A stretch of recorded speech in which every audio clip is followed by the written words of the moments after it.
Shalom à tous. Alors nous sommes en janvier 2023. Donc c'est afin de continuer l'enseignement que j'ai commencé sur le livre de la Genèse.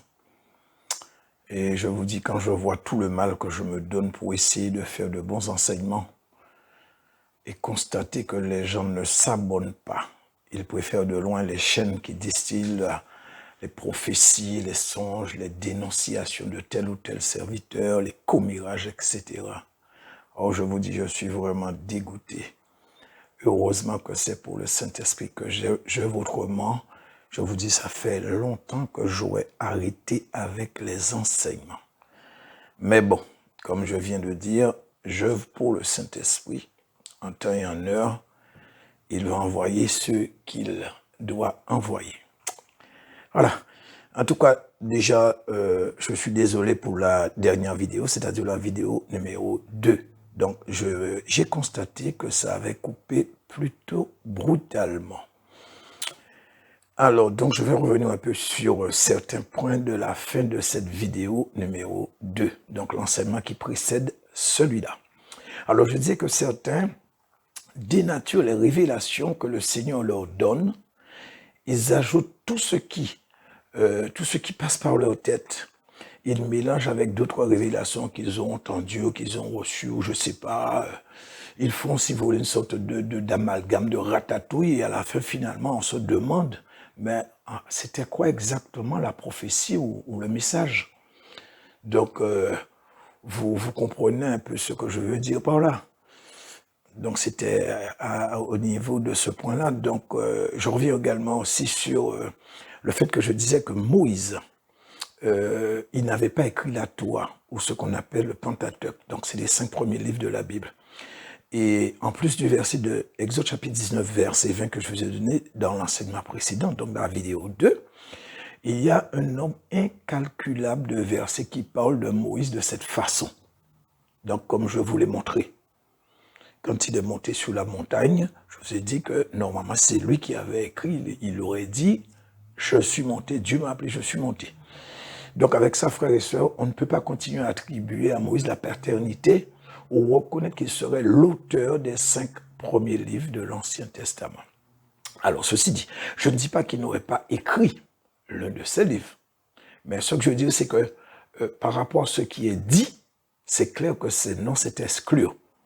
Et moi, je pense que le fait qu'il s'est retrouvé dans l'obligation d'écrire de nouveau les 10 commandements parce qu'il avait fracassé la première table que Dieu lui avait donnée sous la montagne, alors je suppose qu'à partir de ça, ils ont conclu que c'était Moïse. Voilà. Donc, vous voyez, je pense que ce n'était pas une raison pour lui attribuer la paternité de ces 5 livres. Finalement, ça devient un peu trop facile. Là, on tombe vraiment, on est dans la facilité, l'extrapolation ou l'interprétation. Et en fait, concernant le fait qu'à l'église de Thessalonique, il y avait la confusion et que nous, notre époque serait exemptée, je peux vous dire que ceux qui croient ce sont de doux rêveurs, c'est clair.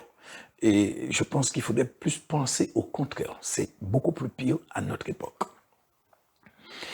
Mais en tout cas, nous devons comprendre que nous ne pouvons écarter aucune piste quand il y a des rumeurs qui contredisent des révélations reçues. C'est pour cela qu'il faut une fois de plus appliquer la parole, c'est-à-dire éprouver les esprits et ensuite prier et demander la confirmation.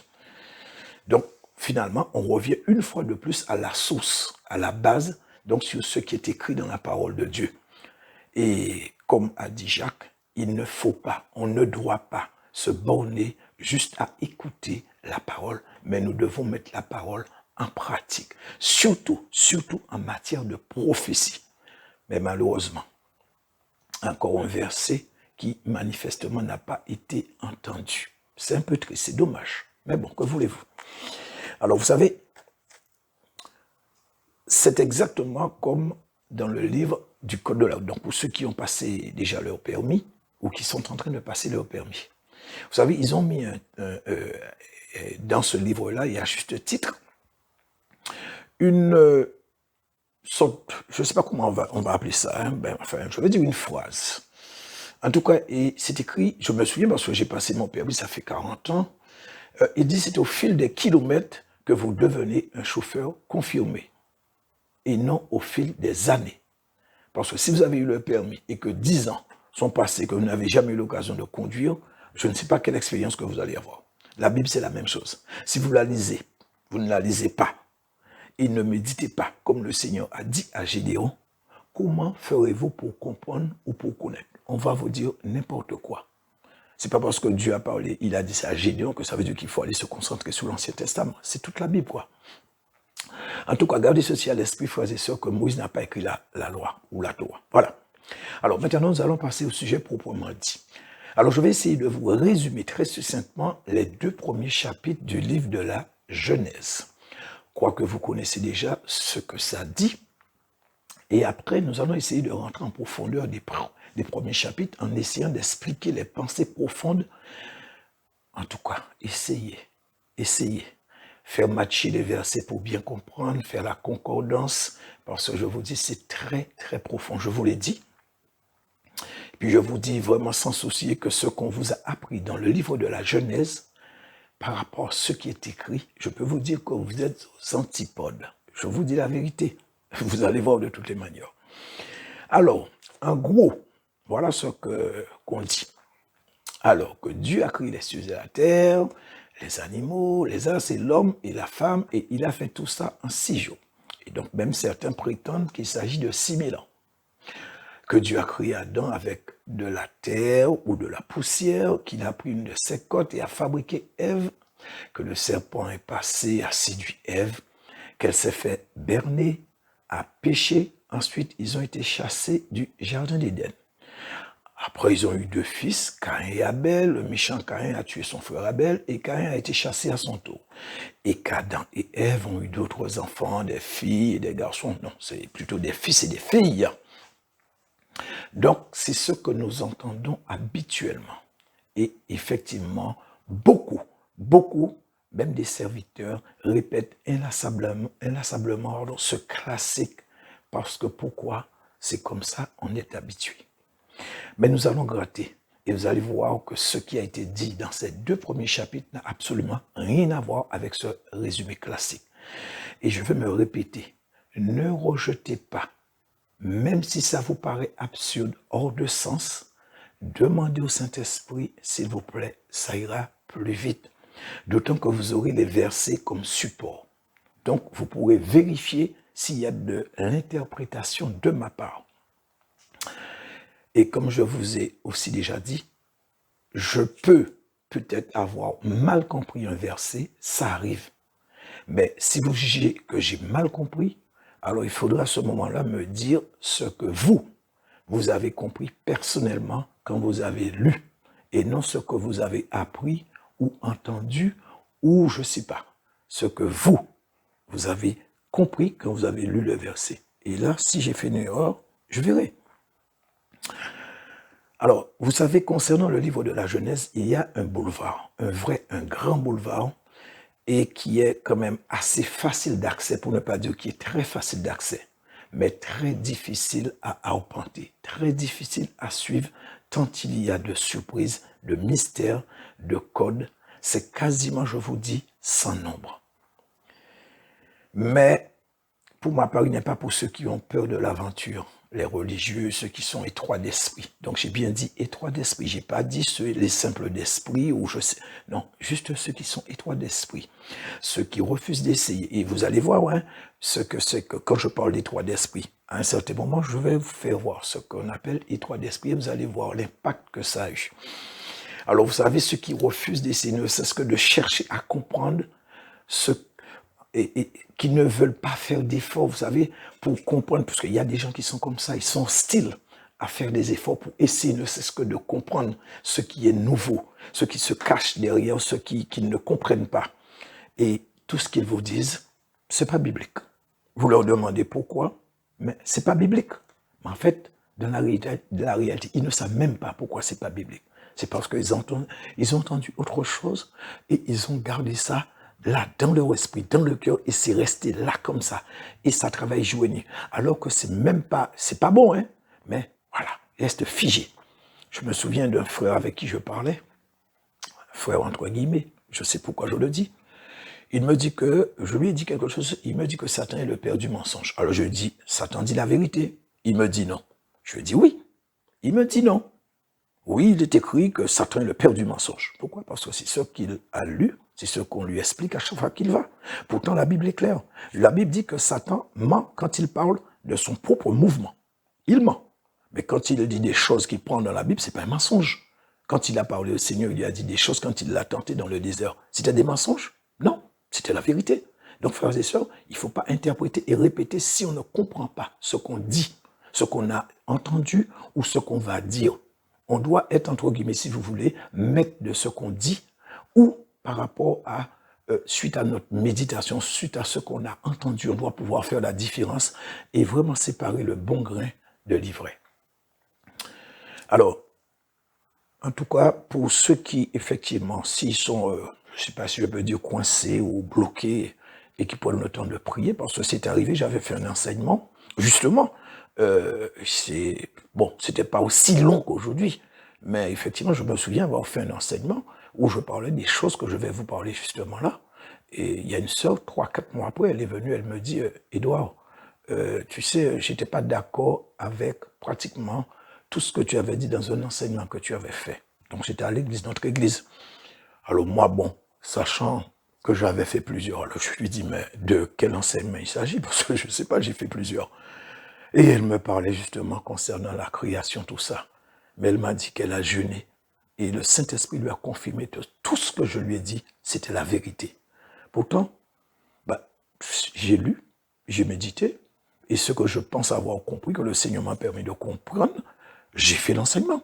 Mais au moins, elle a eu le courage de me dire qu'elle a été faire des recherches, elle a demandé au Saint-Esprit, le Saint-Esprit lui a confirmé que c'était bon, tout était bon. Mais il y en a ceux qui ne le font pas. Vous voyez, la différence, elle a rejeté. Elle m'a dit qu'elle n'était pas d'accord. Mais elle a été chercher quand même. Voilà. Donc c'est ce que je demande chaque fois, je dis, demandez au Saint-Esprit, ça ira plus vite.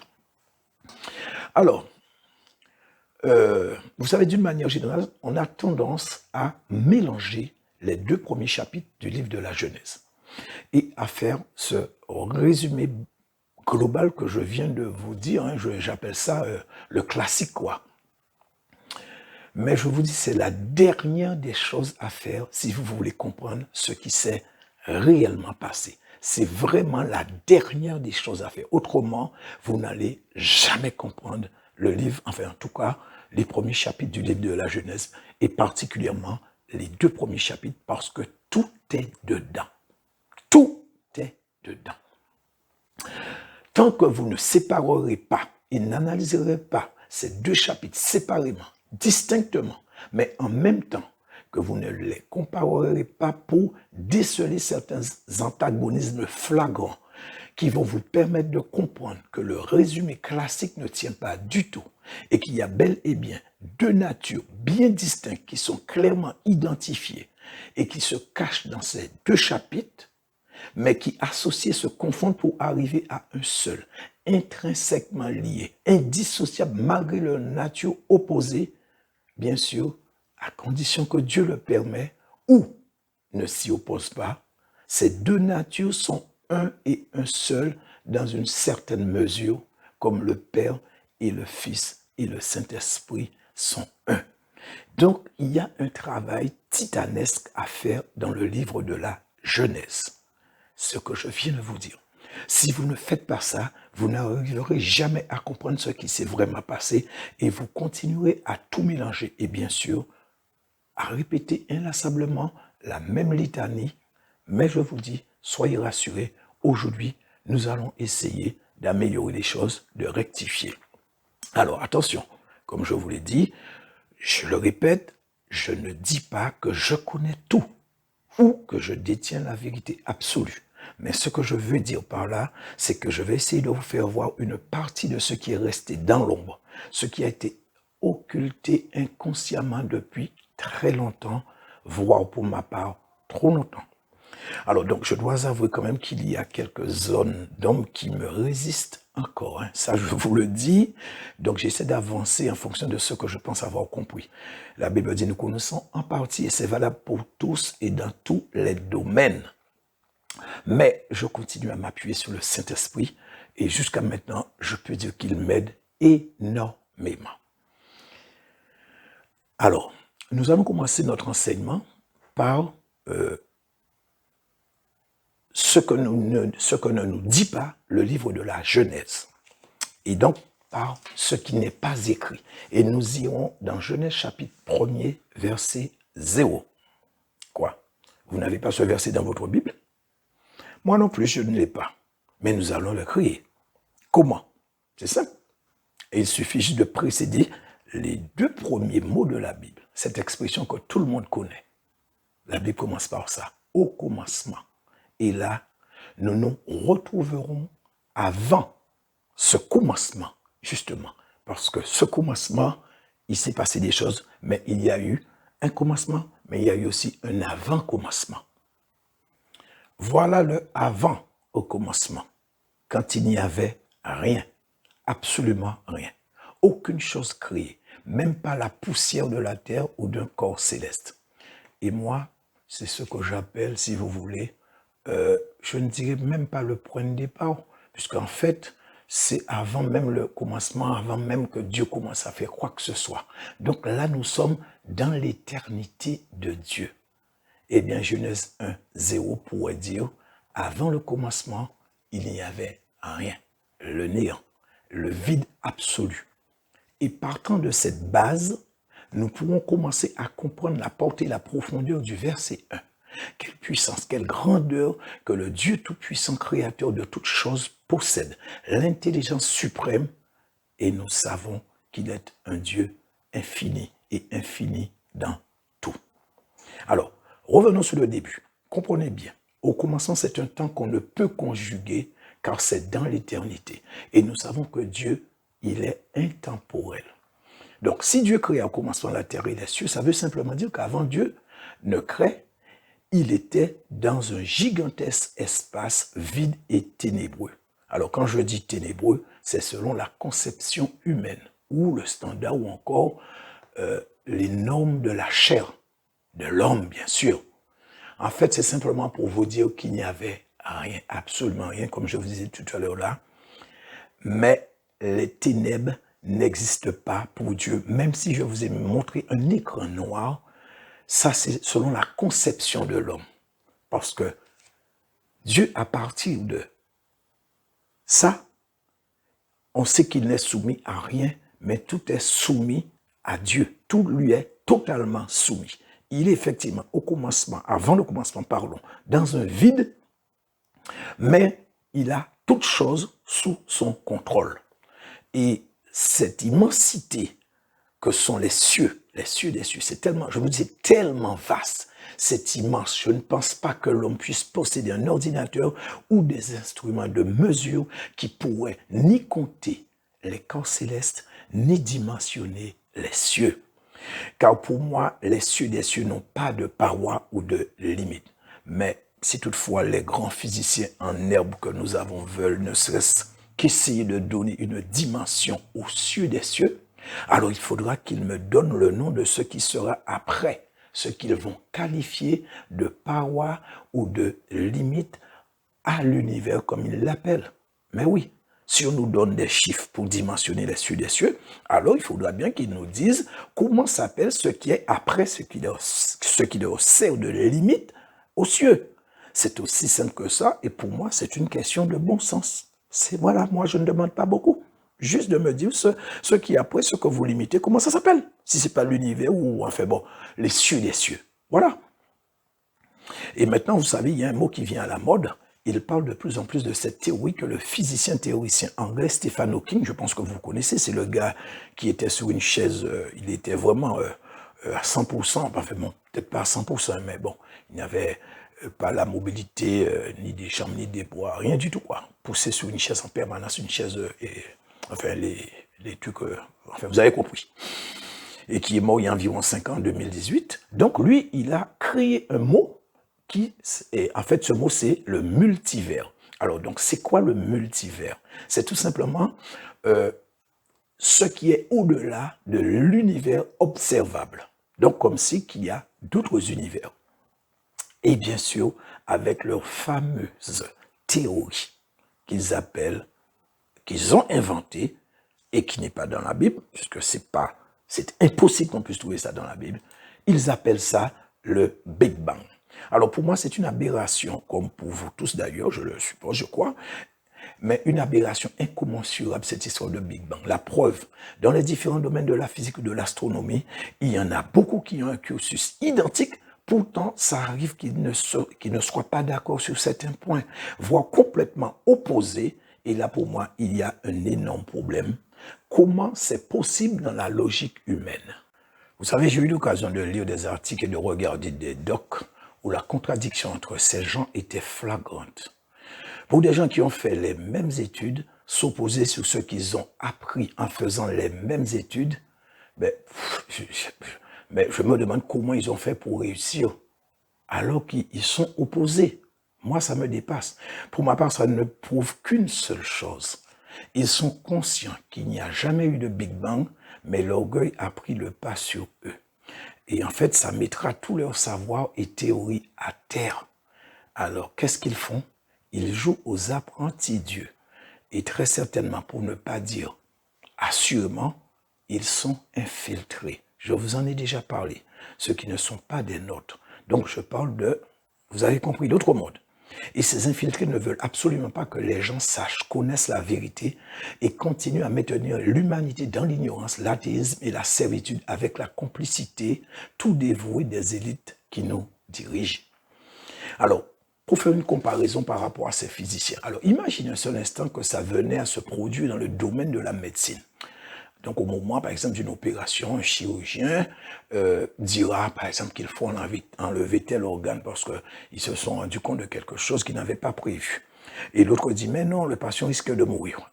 Et, entre-temps, et par le plus grand des hasards, parce que vous savez souvent, ça arrive, le somnifère administré au patient aurait fini ses effets avant l'heure et que le patient est en train de se réveiller et qu'il entend que ceux qui sont en train de l'opérer se contredire. Là, je vous dis, les risques qu'il meure pour de bon sont très élevés. Ça, je vous le dis.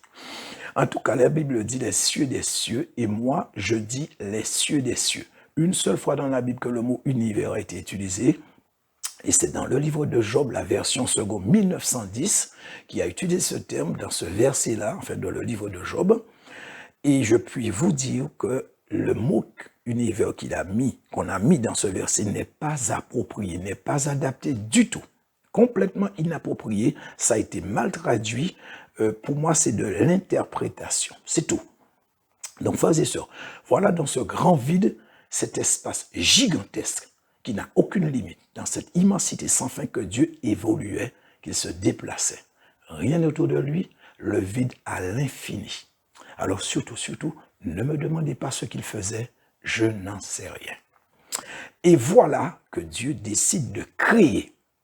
Et c'est là que Genèse 1.1 va entrer en scène. Genèse 1.1. Au commencement, Dieu créa les cieux et la terre. Donc, quand on regarde ces images, ce que je vous ai mis à l'écran, vous avez vu cette magnificence. Tout ça, c'est l'œuvre de Dieu. Vous avez des corps célestes, je vous dis, qui sont titanesques. Je vous dis, c'est grand. C'est immensément grand. Regardez déjà, ne serait-ce qu'au niveau de notre système solaire. Donc, ils ont mis à l'échelle les planètes. Et regardez le Soleil à côté des autres planètes. Regardez la Terre. Vous ne voyez pratiquement même pas la Terre, tellement elle est petite à côté du Soleil. Il faudrait plus de 1 million de terres pour remplir le Soleil, tellement le Soleil est gigantesque. Et le Soleil, justement, vous voyez la dernière image en bas à gauche, vous avez le petit point à droite, en bas dans les ténèbres, et vous allez voir, c'est écrit Soleil. C'est le Soleil à côté d'un autre astre immense. Et bien cet astre fait 1700 fois la grosseur du Soleil. 1700 fois la grosseur du Soleil. C'est pour dire comment c'est. Nous avons, il y a dans le ciel des trucs, des sujets, des choses, mais qui sont vraiment à l'échelle de notre petite compréhension. C'est pas évident à toujours comprendre ni à mesurer. Regardez par exemple au niveau En bas à droite, ils ont mis, bon, je vous ai mis deux images, ce sont les télescopes, je crois que c'est Hubble qui a pris ces clichés. Donc nous avons un qui ressemble à un œil, et les scientifiques, ben, ils l'ont baptisé l'œil de Dieu. Il y a l'autre qui ressemble à une main ouverte, ils l'ont baptisé la main de Dieu. Et ça, ce sont des amas de nuages, de gaz, de galaxies, je ne dis même pas de planètes, de galaxies. Et si on devait vous donner les dimensions, je peux vous dire que vous serez vraiment, vous allez disjoncter si on vous donne d'ailleurs, on ne peut même pas les calculer en kilomètres, tellement c'est grand, tellement c'est vaste. Ce n'est tout simplement pas possible. Et donc voilà, tout ça, c'est Dieu qui a créé ça. Enfin, non. Ce que nous voyons, Dieu l'a formé. Tout ce que nous voyons là, sur le cliché, c'est Dieu qui a formé tout ça. Donc, alors, s'il vous plaît, ce que je vais vous dire pourrait peut-être ne pas trouver écho chez ceux qui sont trop cartésiens, trop rationnels, parce que souvent, nous avons tendance à raisonner, mais en ne tenant pas compte que la réalité des choses que nous comprenons, dès lors que ça sort de la nature humaine, du standard, des normes qu'on nous a imposées, en nous martelant sans cesse. La science a dit, la médecine a dit, le grand politologue a dit, la théologie a dit, le gouvernement a dit, nous avons tendance à rejeter sans même chercher à comprendre le reste. Mais sauf que dans tout ça, la Bible aussi a dit, et nous avons tendance à oublier vite ce qu'elle dit.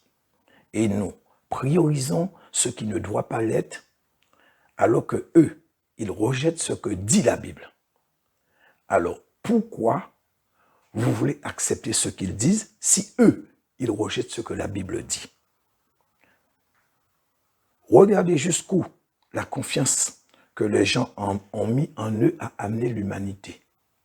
Et vous voulez malgré ça continuer à leur faire confiance? Essayez s'il vous plaît de comprendre d'abord ce que la Bible dit avant de donner au dire de ces gens la priorité sur les choses saintes. La preuve, il y avait un virus et beaucoup ont couru prendre le venin du serpent. Maintenant, ils sont en train de le regretter. Pourquoi? Ils ont fait confiance à la science, à la médecine, etc. Eh bien là, voilà là où on en est à ce moment. Donc, frères et sœurs, il faut laisser ce type de raisonnement au passé. Nous avons suffisamment de recul à présent pour ne pas tomber dans ces rudiments, parce que souvenez-vous de ce que le Seigneur a dit aux Juifs. Et c'est là où je vous avais parlé à un certain moment, et je vais vous le dire. Jean 3, 12. Si vous ne croyez pas, quand je vous ai parlé des choses terrestres, comment croirez-vous quand je vous parlerai des choses célestes? Les Juifs ne voulaient pas adhérer dans ce qu'ils disaient. Pourquoi? Ils étaient étroits d'esprit. Je vous avais parlé d'étroits d'esprit, je vous avais dit, je n'ai pas dit simple d'esprit, mais j'ai dit étroit d'esprit. Donc, fermés, aux choses nouvelles. En fait, ils voyaient que leur habitude allait être bousculée, leur train-train quotidien changeait avec ces nouveautés. Ils ne pensaient qu'à commercer. Les affaires, leur commerce était prioritaire pour eux. Donc en fait, c'est ça. Le royaume de Dieu n'avait pas d'importance pour eux. Ce sont les choses terrestres. C'est ça qui était leur vie, quoi. Ils ne vivaient que pour ça, en fait. Donc, frères et sœurs, s'il vous plaît, n'allez pas faire comme eux. Ce qui est écrit, nous dit la Bible, est là pour nous servir d'exemple. Que ces choses puissent nous aider à grandir. Et je parle là pour ceux, bien sûr, qui tiennent ce type de raisonnement en laissant leur chair prendre le dessus.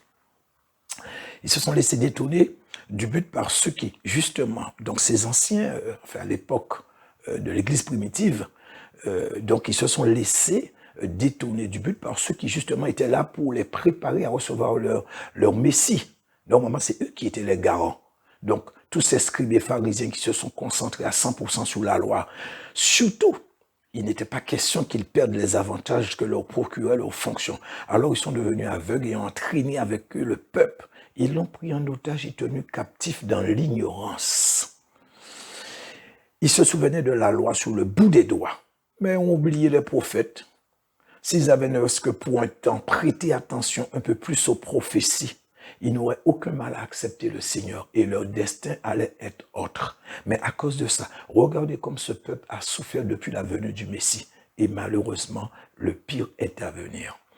De nos jours, beaucoup agissent comme des catalyseurs sur les brebis du Seigneur, c'est-à-dire comme ces pharisiens. Et beaucoup se laissent impacter en tombant dans l'idolâtrie qu'ils vouent aux hommes de Dieu, qui n'hésitent même pas pour certains à leur dire ce qu'ils doivent manger, ce qu'ils doivent boire, ce qu'ils doivent, à quelle heure qu'ils doivent se coucher, etc.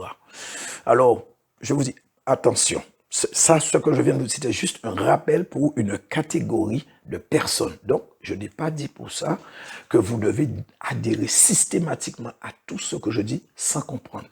Mais ce que je veux dire par là, vous devez effectivement analyser. Ensuite, vous verrez, d'autant que je vous donnerai les versets avec leur explication. En plus, le Saint-Esprit est là, je vous ai déjà dit, demandez au Saint-Esprit, ça va plus vite.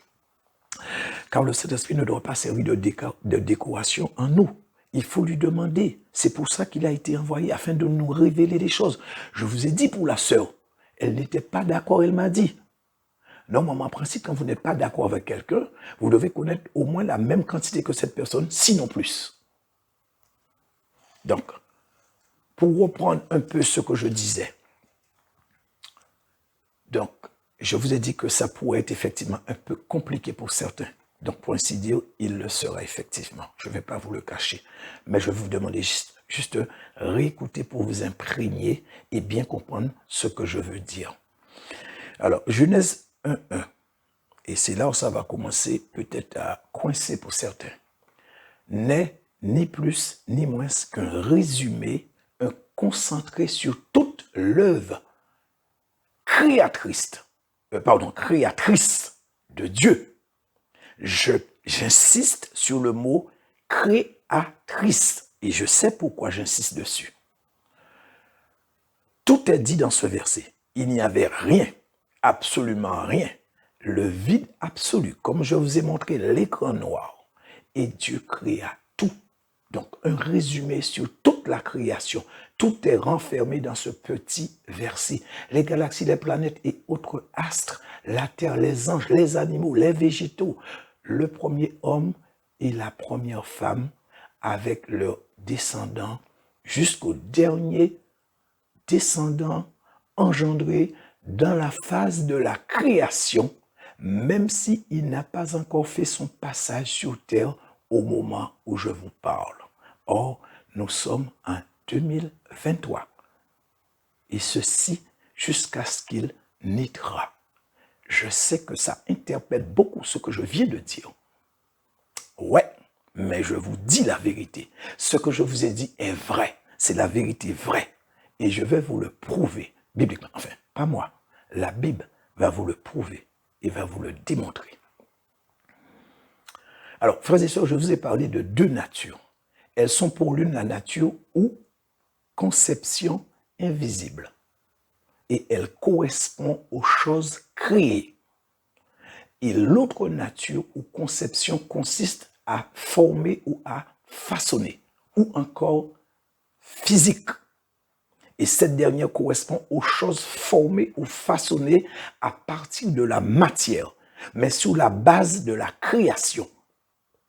C'est un principe immuable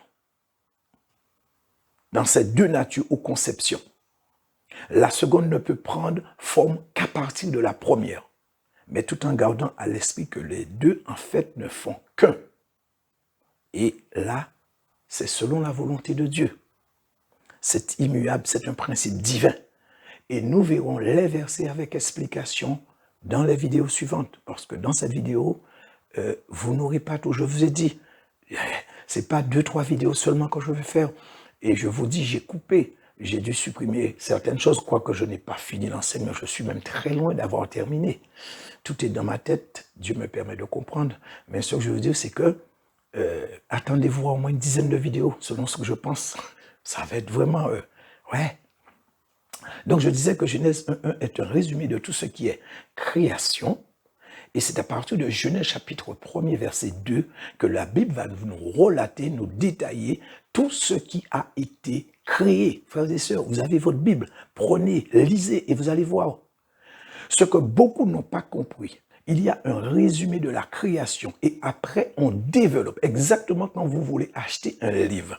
Vous irez dans la librairie, vous allez probablement être attiré par le titre d'un livre, ou à moins qu'on vous aurait parlé d'un livre, même si on ne vous aurait pas dit grand-chose dessus, mais on vous aurait parlé. On vous aurait dit, par exemple, ce livre est très intéressant. Ou à moins aussi que ce soit un auteur que vous connaissez, peut-être un auteur à succès, et que vous aimez ce type dans telle et telle catégorie de lecture, vous avez un faible penchant. Donc, vous pouvez, à la limite, si c'est un livre que, vous connaissez l'auteur, mais vous avez vu le titre, vous avez été attiré. Donc, vous irez vers ce livre et vous allez ouvrir ce livre. Et en fait, vous allez chercher au début du livre où ils mettent en général le résumé du livre. Ou ça pourrait être aussi des chapitres.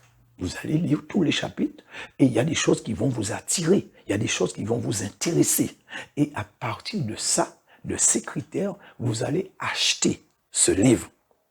Eh bien, c'est exactement la même chose.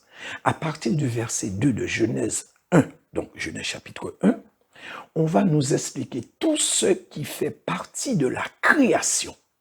En n'oubliant pas que je vous ai dit qu'il y avait un début à la création et par conséquent, il y a aussi une fin. Mais, nulle part dans la Bible, vous ne verrez une fin de la phase façonnage, ou si vous préférez, de ce que Dieu a forme à partir de la matière, sur la base de la création ou des choses invisibles, ou des choses spirituelles si vous préférez. Il n'y a aucun verset, qui le mentionne, contrairement à la phase créatrice ou la phase invisible. Mais je vous dis, avec l'aide du Saint-Esprit, nous allons avancer. Je vais vous expliquer tout ça en détail. Le Saint-Esprit va nous aider à bien comprendre ces choses. S'il m'a permis de comprendre, même si c'est à l'état...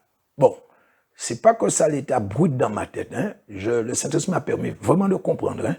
Pour la plupart, j'ai compris. Mais ce que je dis, c'est un petit peu comme on dit dans le désordre dans ma tête. Parce que quand vous exposez quelque chose, vous devez avoir une ligne directrice. Et en fait, tout sera bien détaillé et surtout, la chose la plus importante, c'était entre guillemets mon talon d'Achille. Et quand je fais des enseignements comme ça, c'est aussi profond, c'est aussi complexe, je dois avouer que je suis un peu perdu dans le domaine de la structuration. Donc, c'est-à-dire pour que ça ait un sens. Et c'est pour ça que je vous avais parlé de thématique dans, je ne sais pas si la première ou la deuxième vidéo, mais je vous ai parlé de thématique. Et je vais essayer de le faire, ou du moins j'ai commencé, je continue parce que là, j'essaie un petit peu sous cette base. Donc, mon but, c'est de vous faire bien comprendre les choses sans que ça soit de la bouillie ou que ce soit de la confusion pour vous. Je veux, quand j'aurai fini, que vous ayez bien compris. Mais comme je vous ai dit, et je vous le répète de nouveau, s'il vous plaît, si vous n'avez pas compris quelque chose que j'ai dit, retournez la bande. La bande, non, ça c'était avant.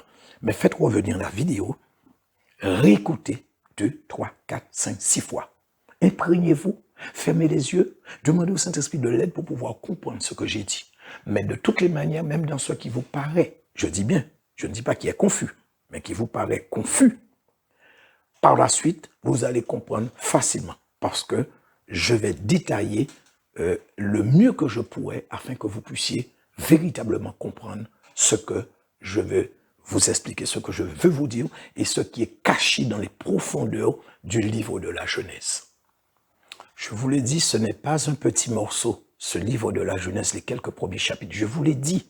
Je vous ai dit que je prends encore plus de gaz dans ce livre, les 2 premiers chapitres de Genèse, les 3 premiers chapitres, les 4 premiers chapitres du livre de la Genèse, que j'ai pris du gaz dans le 666. Je vous dis la vérité. Ce livre de Genèse est extrêmement complexe. Mais comme je vous dis, le Saint-Esprit m'aide tout comme il m'a aidé sur l'enseignement sur le 666. Donc, si vous lui demandez de vous aider à comprendre, il va vous aider à comprendre. Je vous dis la vérité. Faites-lui confiance. Qu'il ne soit pas comme un meuble au-dedans de vous, comme un organe. Qu'il ne fasse pas de figuration, de décoration. Ne faites pas comme les théologiens. Ne faites pas comme ceux qui rejettent sans cesse. Mais faites du Saint-Esprit votre confident. Et je vous dis, vous ne serez pas déçus. Donc là, je vais mettre un terme à ce 3e enseignement et on se revoit pour la 4e vidéo. Enfin, 3e enseignement. Je voulais dire 3e vidéo. Et on va se revoir pour la 4e vidéo. Donc, j'espère vous donner la 4e vidéo avant dimanche. Priez pour moi et que Dieu